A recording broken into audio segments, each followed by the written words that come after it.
Good morning, everyone. Well, welcome to Tindera.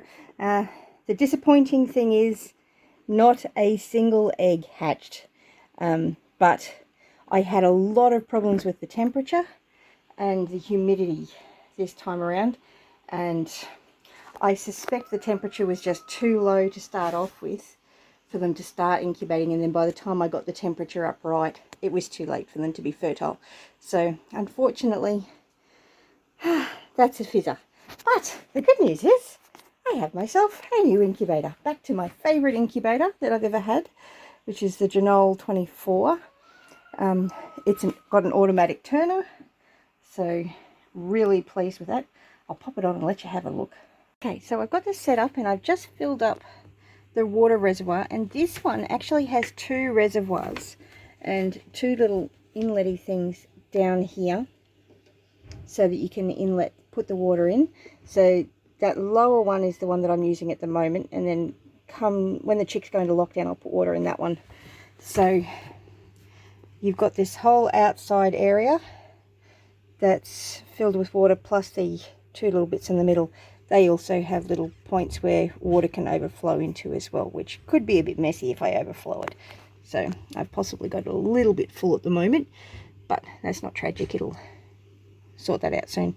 And this middle track, that one's empty at the moment. That gets filled up during lockdown. So next I will put in that tray. That's the tray that the eggs will actually hatch on. And then I will put this in, and these are adjustable, so depending on what size eggs you've got, and I haven't got my eggs in here yet, but because I'm just showing you how this works. This is the tray that turns the eggs, so it rolls backwards and forwards. So you've got to make sure that when you put the lid on the incubator, you put it on in such a way so that the turning dial is actually in there, so that it'll move the tray backwards and forwards. And you need to make sure that all of the eggs can actually move smoothly, but we'll get to that shortly. That little spoke there in the middle, that is what goes into that slot. So I can't do that one-handed, so I'll have to put this down and then I'll show you. I hope you can see how that little metal pin has gone into that slot.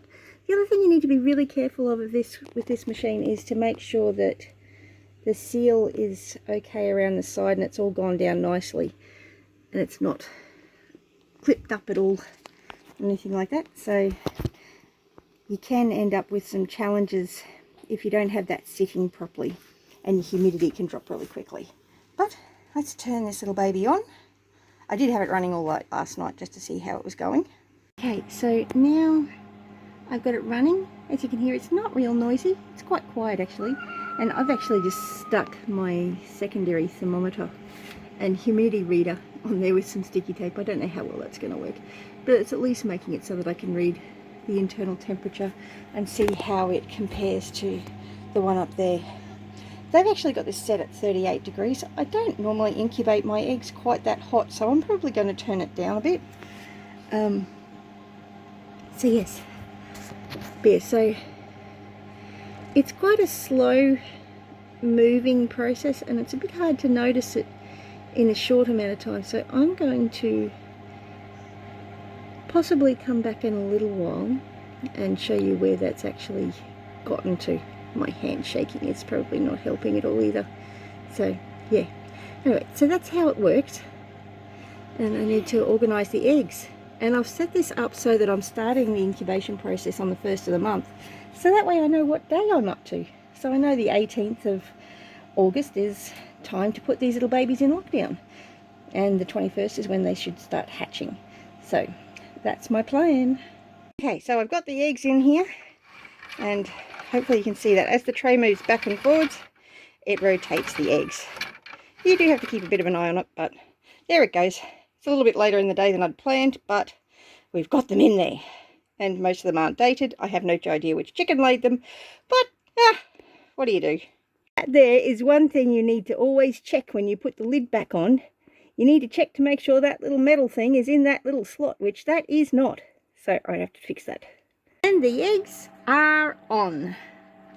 Very exciting. The temperature's down a little bit lower than it should be, but that's because the lid's been off for a while. So I'll be back to check on this a little bit later on, see how it's going. It'll take a little while to get that up to temperature. But yeah, anyway, have a great one.